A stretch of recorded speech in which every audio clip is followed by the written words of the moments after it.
आपण महाराष्ट्र राज्यामध्ये अनेक वेळा बघितलं असेल ब्रिजेस कोसळण्याच्या घटना बघितल्यात।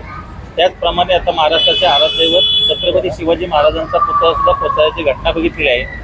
यामधून आपल्याला एकच दिसतं की ज्या ठिकाणी ते काम चालू होतं त्या कामावर दुर्लक्ष असल्यामुळे, ते काम कोणत्या क्वालिटीचं होतं याकडे कोणाचं लक्ष नसल्यामुळं ते उभारणी झाली आणि तो पुतळा कोसळलेली घटना घडली।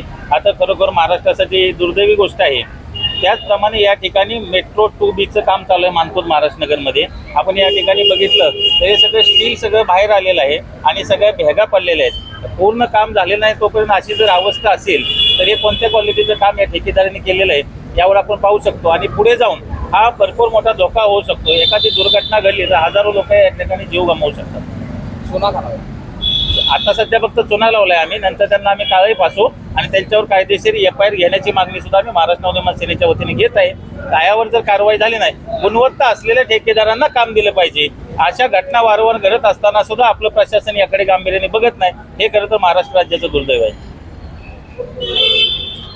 तरी सळ्या बाहेर निघाल्या, काय लोकांची मागणी आहे? कारण महाराष्ट्र नगरमध्ये मेट्रोचं काम सुरू होतं हे आम्हाला खरोखर अभिमानास्पद आहे।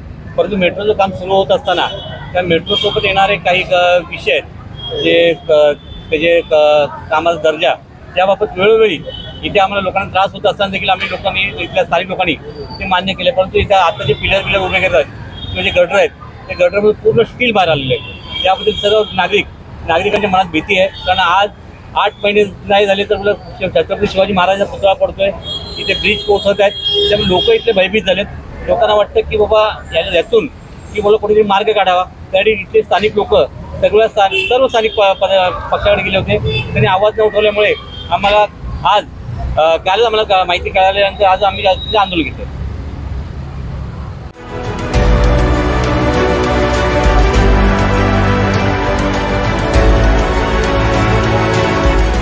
CEN न्यूज, देश प्रदेश की ताजा तरीन खबरों के लिए CEN न्यूज को सब्सक्राइब करें और रहें पल पल की खबर से हर पल बाखबर।